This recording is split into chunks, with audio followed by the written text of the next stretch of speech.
everybody, how's it going? From me and my cat? No? Okay, never mind.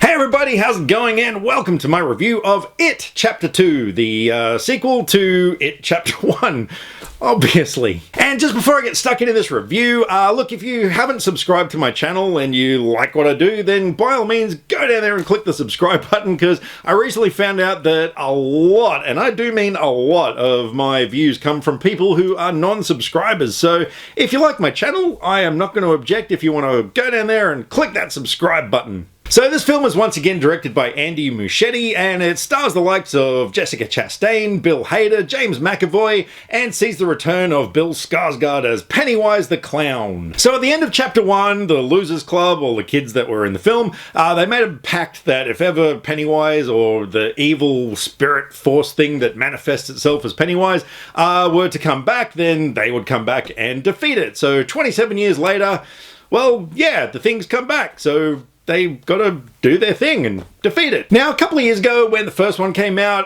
look, I liked it. I thought it was not so much of a horror movie, even though it did have some scary elements, of course, but to me it was more of a coming-of-age movie. It was, this kind of almost like an adventure with these kids involved. And I really liked it. I wasn't a fan of the original miniseries that came out. I've never read the book because, I don't know, I watch movies. I don't read books. And so I was looking forward to, seeing the concluding chapter of what was going to happen. So this movie is famously like 2 hours and 45 minutes long or thereabouts. And boy, whoa, you feel it. But we'll get to that in a minute. So look, things I liked about the movie, I thought the chemistry between the actors was great. I thought the casting was on point. I really believed that these were older versions of the kids from the first movie. Bill Skarsgård as Pennywise was absolutely fantastic. I love his version of Pennywise. It's not so much the creepy factor, just that whole performance, the twisty eye and the weird lip and the drool and just everything about him I really like. Things like the production design and stuff was really good in this film. They did a lot of flashing back between 1989 and what, 2016, 27 years later. Yeah, and everything in this movie looked great. There were a lot of sequences, where the evil force thing is projecting their fears onto them, and they find themselves inside weird, creepy corridors in a house and stuff, and yeah, everything there looked really good. And there were a few moments of genuine fear in the film, like some creepy stuff. Nothing that is really gonna last a long time. Like in the first movie, spoiler if you haven't seen it, but chances are you probably have, there were a couple of things in that movie that really stuck with me, like that headless kid in the library, and there were a couple of things like that that I thought were really effective. This movie, while you're watching them, it's like, oh yeah, that looks pretty cool, but yeah, probably not really gonna remember a lot of those moments. And that kind of leads into the big problem I have with this movie. Man, it was way too long, to the point where by the end of it, my head was spinning. Like, it was literally mind-numbingly boring. Like, yeah, it really was kind of boring. And in terms of being a sequel, it didn't go bigger and better. When you look at the classic best sequels of all time, things like Terminator 2 and Aliens and Empire Strikes Back, like all these movies just really ramp things up and do something bigger.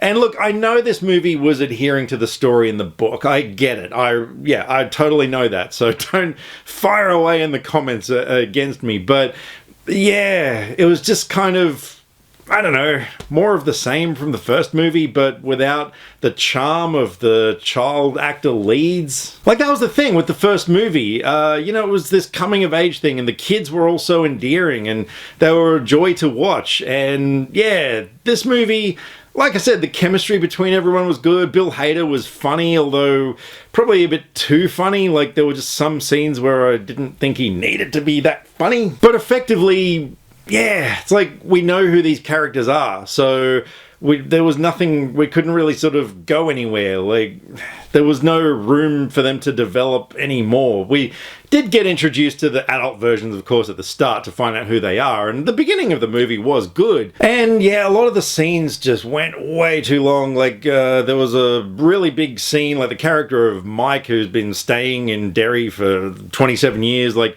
you know, his character knows everything about how to defeat the evil, and so there's this huge exposition scene, which admittedly they did, you know, they showed it without just explaining it, just without characters talking, but it still felt really long. And then each of the characters had to get a token or an artifact in order to perform this ritual, and yeah, like each scene just, it didn't feel like it should have been kind of more of an adventure, I'm almost hesitant to say, in a movie like this, but each scene just felt like a horror sequence where they get a thing at the end, and it didn't really sort of feel to me like they were really doing anything to achieve this thing. Do you think that's accurate? Excellent. And obviously I'm not going to spoil anything, but I thought the ending was weak, and, you know, I've heard all about how the ending was weak in the book, and it translated the same way to screen, in my opinion. Yeah, I really thought the ending was kind of a cop-out. It was very anticlimactic. So while it wasn't the worst movie I've ever seen, oh man, having gone through it, look, I'll probably own it if it's ever like $5 or something, just because I have the first one, so, you know, it feels right that I gotta have the two of them. Like, it's not the sort of movie I'd never want to watch it again, but yeah, it'd have to be in the right frame of mind and just have really nothing else to do. But look, no matter what I say, I know this movie's going to make an absolute bank at the box office, because based on the strength of the first movie, you know, if you like the first one, you're obviously going to go and see this one. But just be forewarned, it is a really long movie where not really that much of any interest happens. And so that being said, I'm going to give It Chapter 2 a 4.5 out of 10. Alrighty, so thank you very much for watching my review of It Chapter 2, and yeah, I would really love to know what you guys think of it. Yeah, did you find it as much of an endurance test as I did, or did you absolutely love it? Is this your favourite movie of this year? So go right ahead, drop me some comments either here, Facebook or Twitter. All the social media links are in the description below, because I like to talk about movies, and I would love to talk about movies with you. Catch you next time. Click subscribe to stay up to date with all the latest movie reviews. Skynet will be taking over any day now, so what have you got to lose? Nyah.